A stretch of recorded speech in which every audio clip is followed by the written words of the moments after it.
Advocate Mohammad Imran भट्टी।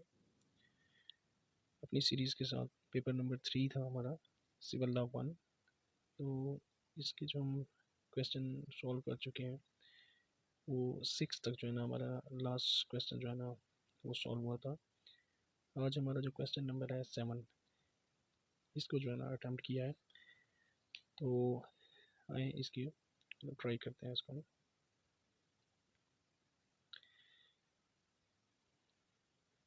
जी, ये हमारा जो है ना क्वेश्चन यहाँ पे अटैम्प्ट हुआ है। अब क्वेश्चन क्या था कि whether non availability of funds with prospective preemptor at the time of sale transaction and inability to purchase property at such time constituted waiver of right of preemption.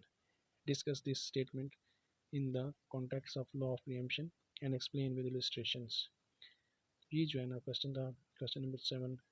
इसका answer ये सीधा सामना ना एक केस रहा था, उसी के ऊपर ये टोटल जो है ना क्वेश्चन जो है ना वो बेस करता है। तो this question pertains to the right of preemption under the Punjab Preemption Act 1991, particularly the issue of waiver of the preemptor's right due to the non-availability of funds at the time of the sale transaction. The Supreme Court of Pakistan in 1999 SCMR 201 has addressed this issue in detail. अब इसका जो legal context है, section 5 जो है, इसकी जो relevant provision of law है वो सेक्शन 5 है, जहाँ पे प्रीएम्पशन जो है ना वो बताती है कि प्रीएम्पशन का राइट किसको है डेफिनेशन क्लॉज के अंदर कि when property is sold. Section 15 जो है ना वो वेवर को जो है ना डिस्कस करता है। तो अब प्रिंसिपल एस्टेब्लिश्ड इन ये जो केस है अबेदुर रहमान, जो केस है 1999 SCMR 201, इसके अंदर the right of preemption arises only upon the sale of the property. ठीक है, फर्स्ट ये चीज़ है कि जो राइट ऑफ प्रीएम्पशन है वो हमेशा सेल के ऊपर जो है ना अराइज होता है। A preemptor can waive their right either by express refusal to purchase the property before the sale, यानी कि प्रीएम्प्टर जो है वो राइट को वेव कर सकता है कब, express refusal to purchase the property before the sale, कि सेल होने से पहले वो एक्सप्रेसली रिफ्यूज़ कर देता है कि मैं ये प्रॉपर्टी परचेज नहीं करना चाहता। सेकंड क्या है कि clear conduct indicating disinterest in exercising the right. बाकी उसके कंडक्ट से भी यही वाज़ हो रहा है कि वो ये प्रॉपर्टी जो है ना अपना राइट ऑफ शुफा जो है प्रीएम्पशन है वो एक्सरसाइज ही नहीं करना चाहता। However mere non-availability of funds or inability to purchase the property at the time of its sale does not constitute a waiver। तो जो क्वेश्चन में जो पूछा गया था डायरेक्टली वही हमने बताया कि however mere non availability of funds, कि अगर किसी के पास अवेलेबिलिटी ऑफ फंड्स नहीं थी या वो उस वक्त जो है ना परचेज नहीं कर सकता था प्रॉपर्टी जब at the time of its sale, ठीक है, जब उसका टाइम था सेल का, तो इस नॉन अवेलेबिलिटी ऑफ फंड्स को ऑनरेबल सुप्रीम कोर्ट ने इस जजमेंट के ज़रिए ये बताया है कि ये क्या करती है, डज नॉट कंस्टिट्यूट वेवर। तो ये सेक्शन 15 में जो वेवर का एक क्लॉज है उसके अंदर ये फॉल नहीं करती। Of the right of preemption, कोई ये नहीं कह सकता कि जो है ना प्रीएम्प्टर ने अपना राइट जो है वो वेव कर दिया था अगर उस वक्त उसके पास नॉन अवेलेबिलिटी ऑफ फंड्स थी या इनएबिलिटी थी। Unless accompanied by explicit actions showing a clear intention to abandon the right, जब तक एक क्लियर इंटेंशन ना हो कि वो बंदे की इंटेंशन ही यही है कि वो परचेज नहीं करना चाहता, यानी कि वो अपना राइट अबेंडन करना चाह रहा है, वेव करना चाह रहा है। ठीक है,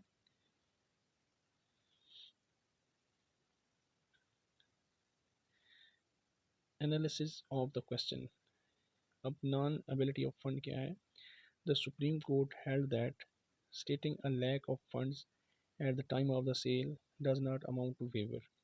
For waiver, there must be active or passive conduct that conclusively demonstrate the preemptor's intention not to claim the right। तो सिर्फ ये रीज़न जो हम कह रहे हैं ना कि नॉन अवेलेबिलिटी ऑफ जो हमारी फंड है, ये सिर्फ उस चीज़ को कंस्टिट्यूट नहीं कर रही कि तो इसको मोबाइल व्यू के अंदर देखते हैं ये कि मेरली जो नॉन अवेलेबिलिटी ऑफ फंड्स है वो स्पेसिफिकली इस रीज़न के ऊपर हम नहीं कह सकते कि जो है ना एक बंदा जो है ना वेव कर रहा है अपना राइट। हाँ, वहाँ पे एक्टिव या पैसिव क्या होना चाहिए, उसके कंडक्ट से ये शो होना चाहिए कि ये बंदा शुफे का राइट जो है ना उस सेल के कंडक्ट होने के ऊपर ये शुफा का राइट अवेल ही नहीं करना चाहता। ठीक है, अब example from case law in Abaidur Rahman case the preemptor asserts that he exercised his right as soon as he arranged funds। तो ये जो केस कोट किया गया है इसके अंदर जो प्रियम्प्टर था ना उसने ये असर्ट किया था कि ही एक्सरसाइज इज राइट, कि उसने अपना राइट एक्सरसाइज किया जैसे ही उसने पैसे जो है ना अरेंज किए। This was not considered a waiver since there was no evidence of refusal और disinterest prior to the sale. अब इस बात को ऑनरेबल सुप्रीम कोर्ट ने ये नहीं कहा कि सिर्फ इस बात के ऊपर हम समझेंगे कि सेक्शन 15 में ये केस फॉल करता है कि उसने वेव कर दिया।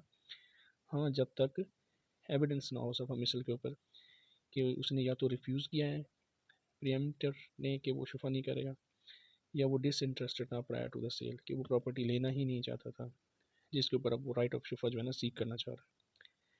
Comparatively in earlier cases like AIR 1926 Lahore 243 explicit refusal by the preemptor before the sale led to a waiver। तो पहले एक केस ला का हवाला बताया गया है कि वहाँ पे अगर कोई बंदा रिफ्यूज़ल कर देता था कि एक्सप्लिसिटली रिफ्यूज़ल बाय द प्रियम्प्टर कि सेल से पहले ही अगर कोई बंदा इस चीज़ को रिफ्यूज़ कर देता तो वो क्या समझा जाता था, एक वेवर ही समझा जाता था। अब इसकी जो एग्जांपल पूछी गई है एग्जामिनेशन पॉइंट ऑफ व्यू से वो क्या है, if a preemptor was offered the property before the sale but refused due to lack of funds this might constitute a waiver. अब इलस्ट्रेशन नंबर 1 के अंदर है कि अगर कोई preemptor was offered the property before the sale, ठीक है, अगर किसी प्रियम्प्टर को ये ऑफर्ड हुई कि the property before the sale कि वो ले ले but refuse due to lack of funds, लेकिन वो क्या करता है उसके पास वो पैसे नहीं थे कि वो परचेज कर सकता, this might constitute a waiver. ठीक है, तो ये जो है ना राइट ऑफ वेवर एक तरफ से हो सकता है।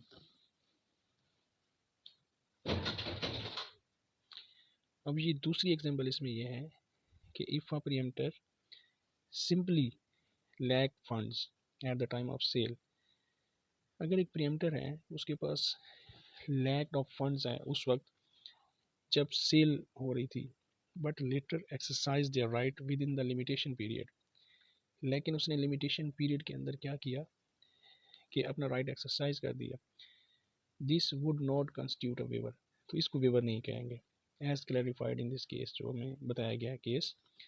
तो ये दोनों जो है ना एक किस्म की जो है ना उसकी इलस्ट्रेशंस हैं। तो इसको कंक्लूड करते हैं, नॉन अवेलेबिलिटी ऑफ फंड्स और inability to purchase the property at the time of its sale does not automatically constitute a waiver. ठीक है, अगर किसी बंदे के पास नॉन एबिलिटी ऑफ फंड्स थी या वो इनेबल था कि वो प्रॉपर्टी को परचेज करता जब सेल हो रही थी, इसका ऑटोमेटिकली ये मतलब नहीं है कि उसने वेव कर दिया शुफे का जो राइट था। जो वेवर है ना वो रिक्वायर्स क्या करता है, clear conclusive action demonstrating abandonment of the right, मतलब एक क्लियर कट मैसेज होना चाहिए उसके कंडक्ट से, ये क्लियरली उसके वर्ड से कि वो राइट ऑफ प्रीएम्पशन जो है ना करना ही नहीं चाहता, अवेल ही नहीं करना चाहता। तो ये जो है ना एक तरफ से हम कह सकते हैं कि वेवर में जाता है। मेयरली जो एक फ़ंड जो है वो नॉन अवेलेबिलिटी है तो इसको वेवर में नहीं कंसीडर किया जा रहा। ठीक है, तो ये रीअफर्म भी हुआ 1999 SCMR 201। ठीक है, ये चीज़ें मतलब देखने से यही है कि जो हम प्रीवियस पेपर अटैम्प्ट कर रहे हैं उसमें मोस्टली जो है ना किसी भी सुप्रीम कोर्ट की जजमेंट से जो है ना कोई रेफरेंस जो है ना वो कोट कर दिया जाता है। अब ये वेवर का जो राइट है, अब जब प्रियम्पशन एक्ट की रीडिंग करते हैं तो स्पेसिफिकली वहाँ पे ये नहीं बताया गया कि अगर नॉन अवेलेबिलिटी ऑफ फंड्स होगी या उससे मतलब कोई सेक्शन में कोई ऐसी क्लॉज हो, ऐसा कुछ भी नहीं है। लेकिन ये सुप्रीम कोर्ट की एक जजमेंट ही थी जो एग्जामिनर हमसे क्या करना चाह रहा था, पूछना चाह रहा था। तो ये इसका जी जवाब है। बाकी कोई भी दोस्त जो है ना इससे अच्छी अटैम्प्ट भी कर सकता है, कोई सजेशन देना चाहें तो वो भी कमेंट्स बॉक्स में लिख सकते हैं। इसको लाइक करें, सब्सक्राइब करें। Thank you very much.